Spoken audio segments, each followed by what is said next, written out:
Femme nue, femme noire, vêtue de ta couleur qui est vie, de ta forme qui est beauté, j'ai grandi à ton ombre.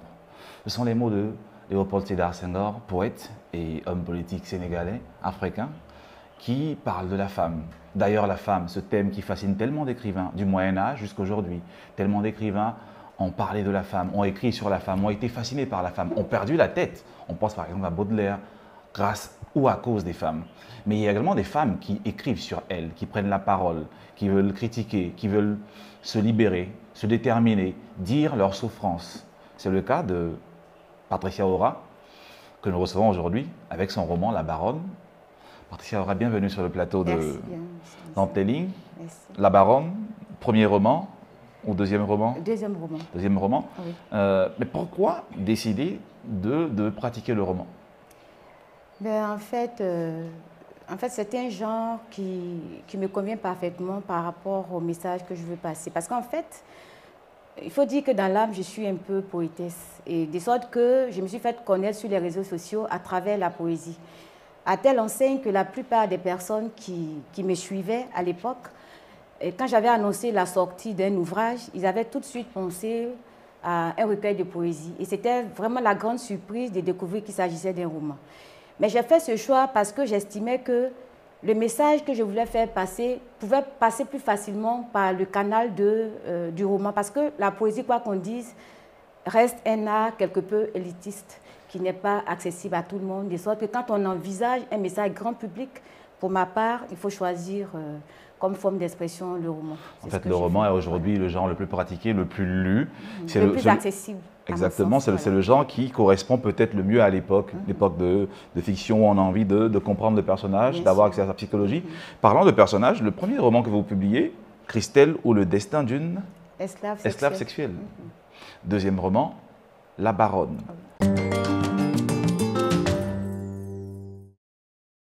On ne dit pas le secret pour l'instant, mais on a le personnage de Thérèse qui traverse également des péripéties, des moments très difficiles.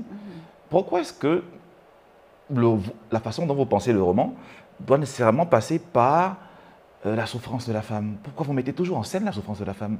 Est-ce qu'il n'y a pas quelque chose de l'ordre d'une obsession pour la souffrance de la femme? Est-ce que vous prenez un plaisir à faire souffrir vos personnages? Non, pas du tout. En fait, je ne parlerai pas d'obsession à faire souffrir la femme, mais je parlerai plutôt d'obsession à mettre le doigt sur certaines réalités que des femmes vivent. Voilà, c'est plus ça mon obsession. Parce qu'on a un peu l'impression qu'on vit dans une société où, de façon volontaire ou involontaire, on essaie de faire l'aveugle sur bien de choses. Et moi, en ma qualité d'écrivaine, et par cette capacité que j'ai, parce que j'estime que je suis une privilégiée. Privilégiée, du fait que j'ai pu faire des études, et privilégiée également du fait que j'ai cette possibilité d'écrire. Et moi, en tant que femme, qui au quotidien est confrontée à des histoires de femmes, que ce soit au sein de ma famille, dans le milieu professionnel, et même des femmes qui sont des voisines, des femmes, bref, des femmes de tous bords, je me dis quand même que c'est important que ma modeste plume puisse servir la cause de ces femmes-là, sans pour autant m'attribuer le rôle de messie, non. C'est vrai, vous n'êtes pas la seule. On a Véronique Tadjo, grande écrivaine ivoirienne, Tanela Boni également. On a également Calix Béala avec son fameux Femme Noire, référence au poème de Senghor.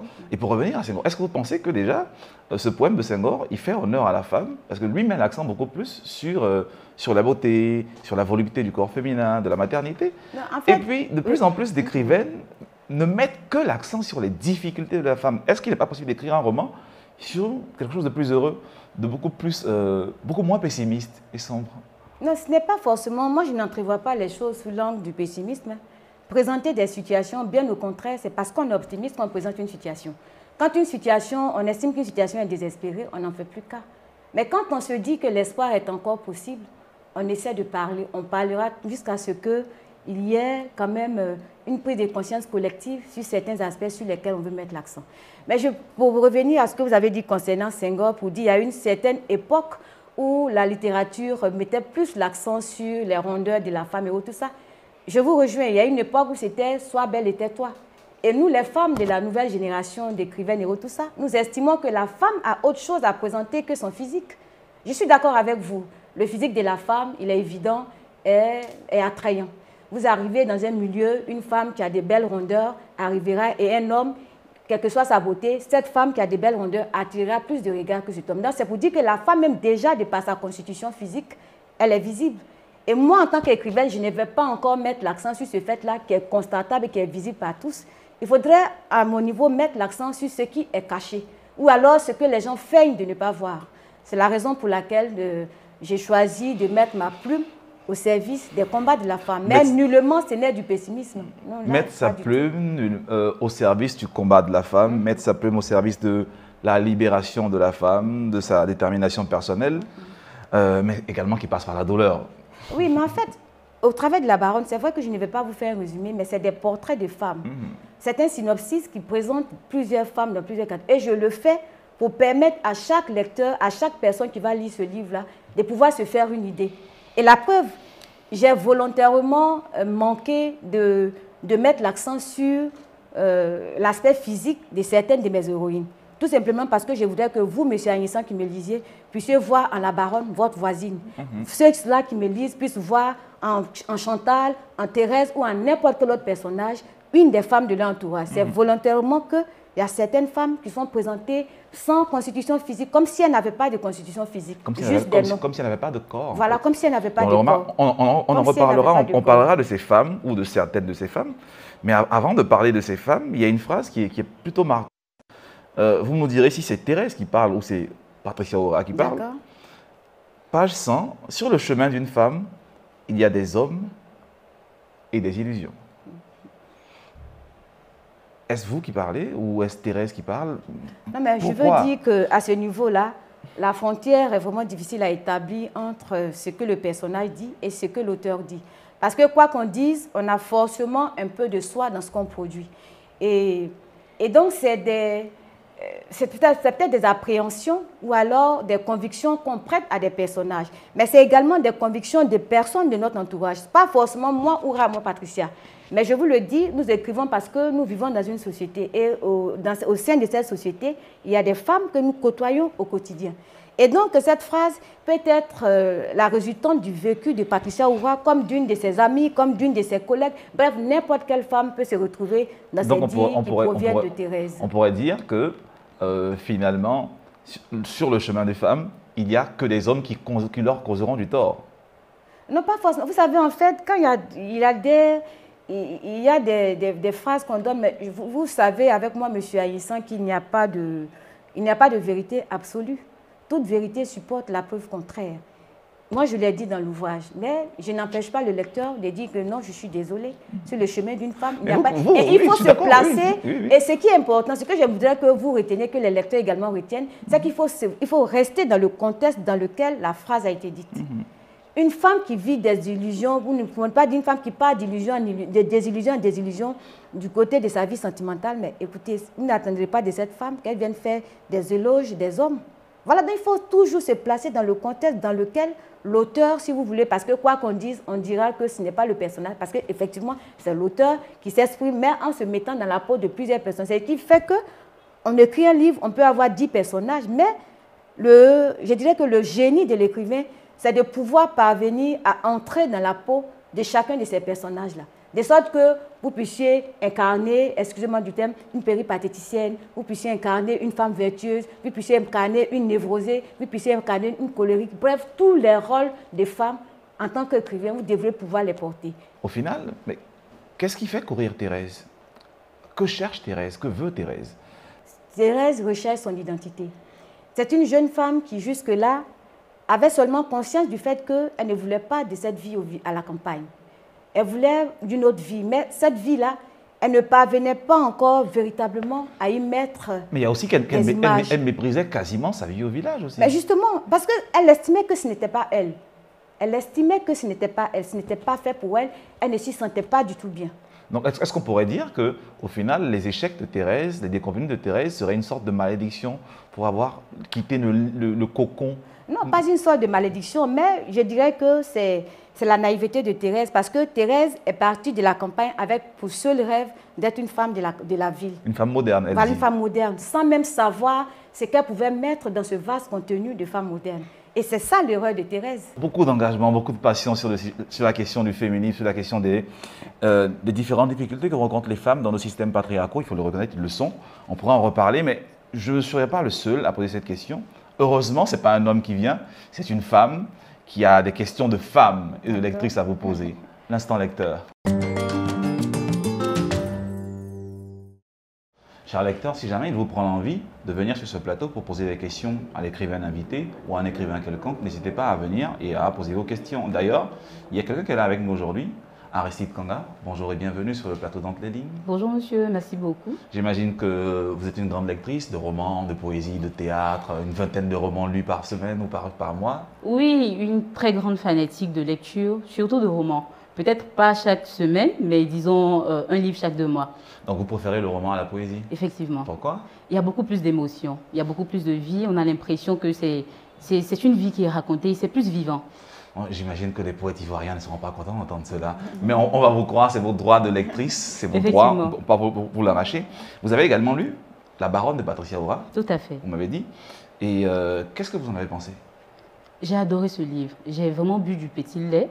Oui, c'est fort. En décortiquant chaque ligne de ce livre, parce qu'il est vraiment parlant, surtout pour la vie des femmes africaines.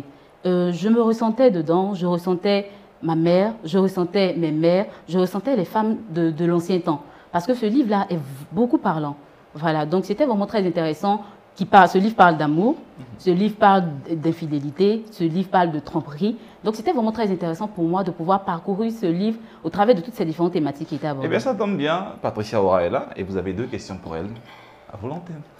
Déjà, merci beaucoup de me permettre d'être ici. Bonjour madame, c'est un honneur et un réel plaisir pour moi d'être en votre compagnie parce que j'ai vraiment aimé votre premier ouvrage et j'adore encore plus ce deuxième-là. Merci. Mais en même temps, la question qui me vient à l'esprit, c'est de savoir pourquoi le titre de La Baronne.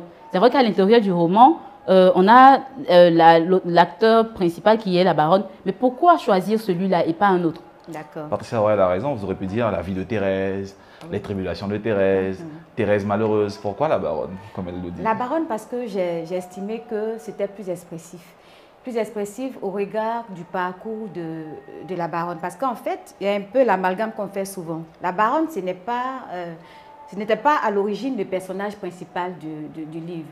Le personnage principal du livre, c'était Thérèse. Mais il y a ces personnages-là qui viennent avec des auras tellement fortes, du moins qu'ils arrivent finalement à pouvoir capter tout l'environnement, de sorte qu'on ne voit que. Et j'ai choisi le titre La Baronne parce que j'ai voulu, à travers ce titre-là, témoigner un peu de la victoire de la Baronne. La Baronne qui a eu un parcours difficile. La Baronne, c'est Marie-Jo, qui a eu un parcours difficile et qui finalement s'est retrouvée pratiquement à la tête d'un empire, d'un royaume qu'elle s'est construite elle-même et sur lequel elle régnait en maîtresse absolue. C'est la raison pour laquelle j'ai tenu à donner ce titre, La Baronne, parce que non seulement pour moi, du plan de vue de la communication, c'était plus parlant que de dire la difficile vie de Thérèse ou alors un autre titre. Bref, de façon générale. Et c'était aussi pour marquer un cri de victoire par rapport à toutes les péripéties par lesquelles elle est passée pour arriver au stade auquel elle était quand le roman s'est achevé. Aristide Kanga, j'imagine que Patricia Aura vous a convaincu avec sa verve. Bien évidemment. Vous avez une deuxième question, vous m'avez dit. Oui, tout à fait. Je vais plutôt m'appesantir sur, on va dire, la page de couverture du livre. Et j'ai constaté qu'il y avait une main avec des vernis. Mais pourquoi, c'est vrai, on a le thème La Baronne, mais pourquoi choisir une main et le vernis en plus de couleur rouge? C'est assez parlant pour moi, mais pourquoi avoir choisi cela? D'accord, en fait, le vernis et la couleur rouge, c'est l'incarnation de la femme fatale.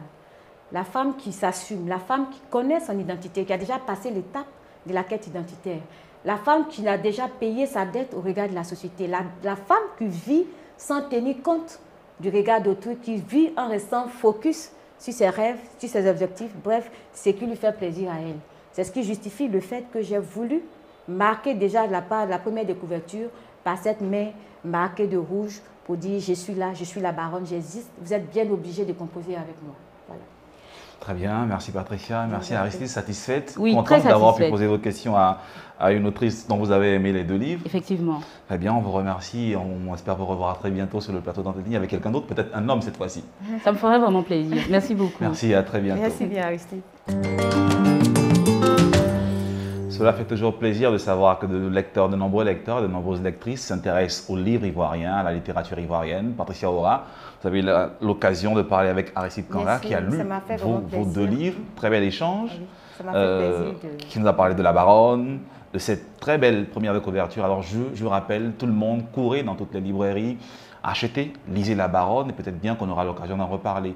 Mais Aristide Kanga ne sera pas la seule à vous poser des questions. Il y a quelqu'un d'autre qui est avec son téléphone, quelque part loin d'ici, et qui a envie de vous poser une question sur La Baronne. Il n'y a pas de problème, monsieur Anis. Question selfie.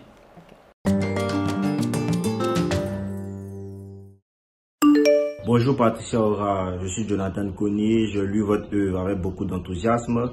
Je voudrais savoir pour vous, c'est quoi une femme modèle? Merci et très belle émission.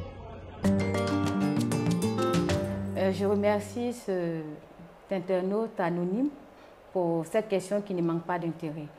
Et pour moi, je dirais que la femme moderne, c'est la femme qui a pu se défaire du système traditionnel qui, à ma foi, enfermé la femme ou qui voudrait que la femme soit enfermée dans un certain monde, une certaine attitude à avoir, un comportement à avoir, des choses à faire et à ne pas faire. La femme moderne, au risque de me répéter, c'est celle-là même qui se serait affranchie de tous ces garde-fous que la société met. C'est cette femme qui assume son identité. C'est cette femme qui assume tous ses rêves. C'est cette femme qui se dit que tout est possible. C'est cette femme qui a envie de réaliser ses rêves, peu importe ce que la société peut faire.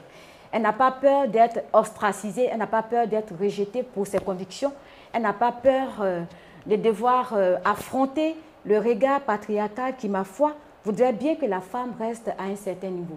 Pour moi, de façon générale, c'est ça la femme moderne. Très bien, Patricia Aura.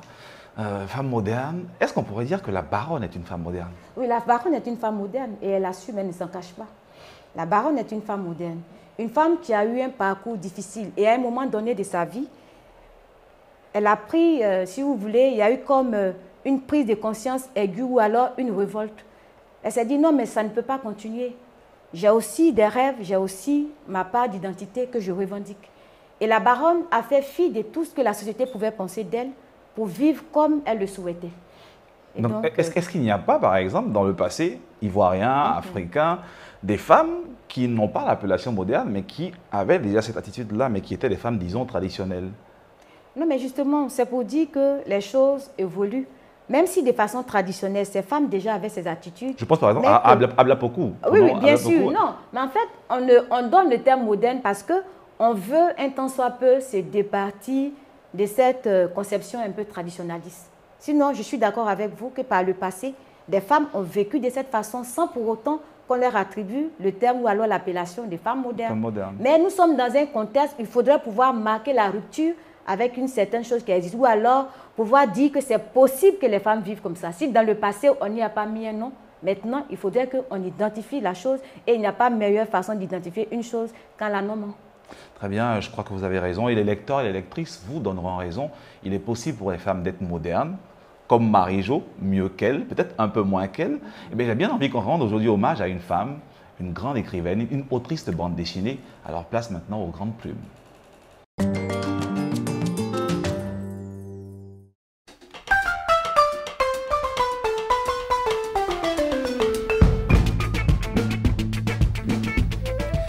Il est difficile de prononcer le nom Marguerite Aboué sans songer à Yopougon, cette commune de la ville d'Abidjan qui en a inspiré plus d'un.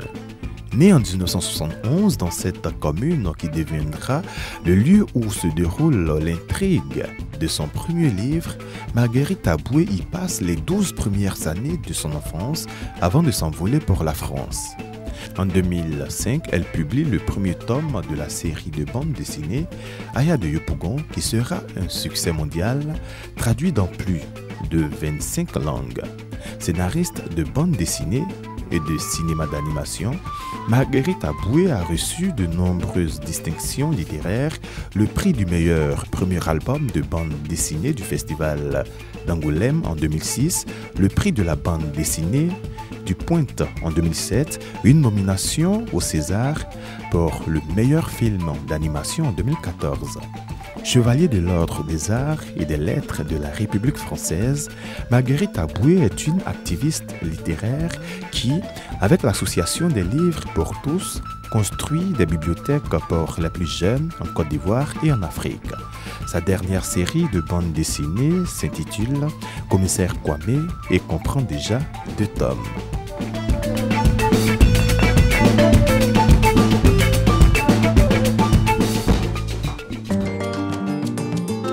Marguerite Aboué, grande autrice de bande dessinée qui fait connaître la Côte d'Ivoire dans le monde entier, œuvre traduite dans une vingtaine de langues étrangères. On espère un jour la recevoir ici. Patricia Aura, déjà lu Aya le Yopougon? Non, mais en fait, il faut dire que je suis plus ou moins la vie de l'autrice. Je vois bien que, comme vous l'avez dit tout à l'heure, elle est présente sur la scène internationale et c'est tout à l'honneur de notre pays d'avoir une aussi dite ambassadrice. Vous l'avez dit, c'est un honneur pour la Côte d'Ivoire d'avoir une autrice comme Marguerite Aboué, mais également une autrice comme vous. On sait également que vous êtes membre de l'AECI. Ah oui, je suis membre de l'AECI. Quel est le regard que vous portez sur la place des femmes dans la littérature ivoirienne?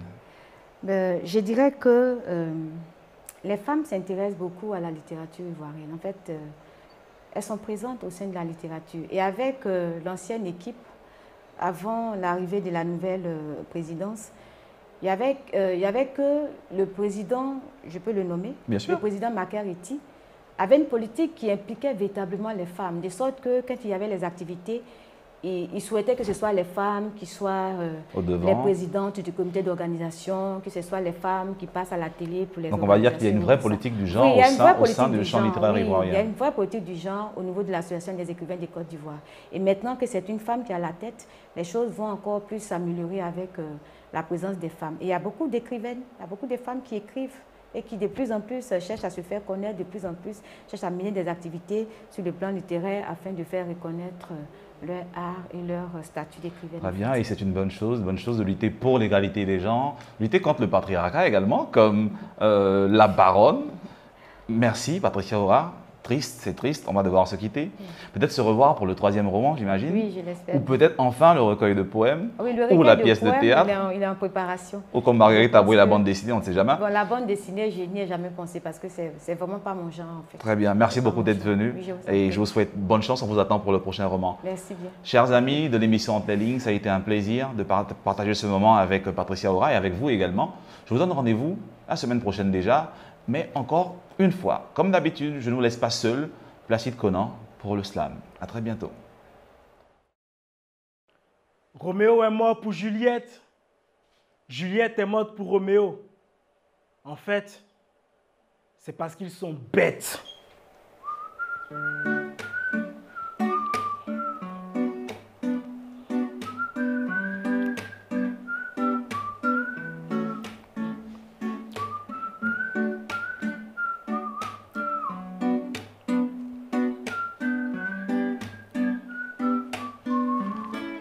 Leur amour est basé parfois sur un billet de 5 000 ou sur un t-shirt.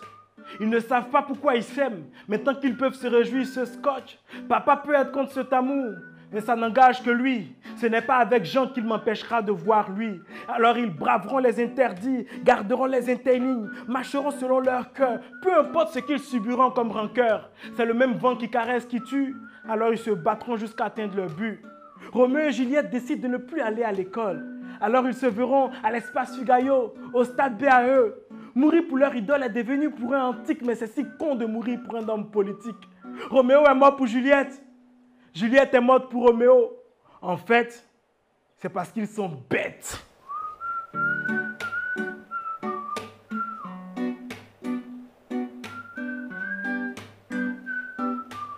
Pendant qu'ils t'incitent à faire le Sankara, leurs enfants apprennent à être aînés des quatre.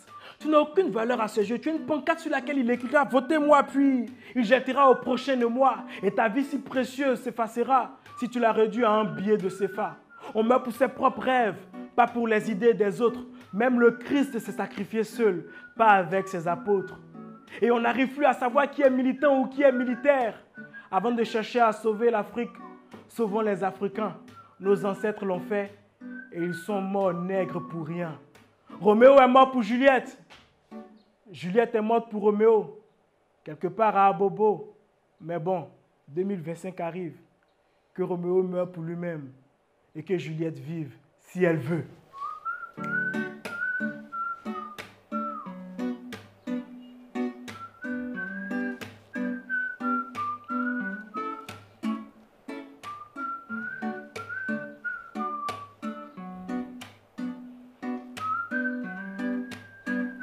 Ou que Roméo tranquillement s'efface entre les lignes et entre ses propres pages. Frédéric Mawata.